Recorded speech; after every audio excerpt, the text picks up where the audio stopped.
ஆங்காங்கே தலையெடுப்பதற்கு இந்துத்துவா சக்திகள் காரணமாக இருக்கிற காரணத்தால் அந்த சகோதரத்துவம் அடியோடு நாசமாக்கப்படுகிற வகையிலே இந்த சக்திகள் முயற்சி செய்து கொண்டிருப்பதால் அதை பற்றியும் என்னுடைய சமத்துவ நடைபயணத்தில் முக்கியத்துவம் கொடுத்து அதை நான் வலியுறுத்தி வந்திருக்கிறேன்.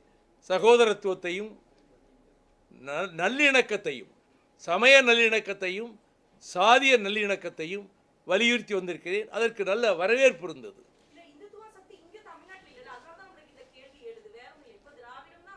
இந்துத்துவா சக்திகள் நுழைய பிரவேசிக்க முயற்சிக்கின்றன. அந்த முயற்சி வெற்றி பெறாது. எச்சரிக்க வேண்டியது, திராவிட இயக்கத்திலேயே 62 ஆண்டுகள் பொது வாழ்விலே பயணித்து வந்திருக்கக்கூடிய எனக்கு, 5½ ஆண்டுகள் சிறைவாசத்தை ஏற்றிருக்கக்கூடிய எனக்கு, என்னுடைய பொது வாழ்வினுடைய கடமையில் ஒன்றாக இதை செய்திருக்கிறேன்.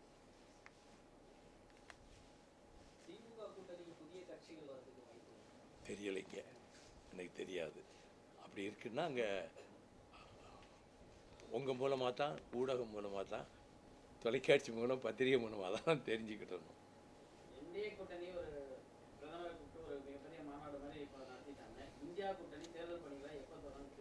அது திராவிட முன்னேற்ற கழகம் ஏற்கனவே மாநாடு அறிவிச்சிருக்காங்க, அவங்க அறிவிப்பாங்க.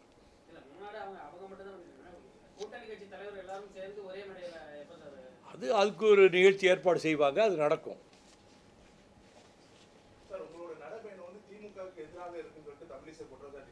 தமிழிசை சமயத்தில் உளறிட்டே இருப்பாங்க, அதுக்கெல்லாம் நான் பதில் சொல்ல முடியாது. நான் உங்கள் கேள்விக்கு பதில் சொல்லிட்டேன், வேற கேள்விக்கு போங்க. சரி ராஜ்குமார், நேரத்தை ஒதுக்கி வந்ததுக்கு உங்க எல்லாருக்கும் நான் நன்றி தெரிவிக்கிறேன். சிஸ்டர், நீங்க எந்த மீடியா?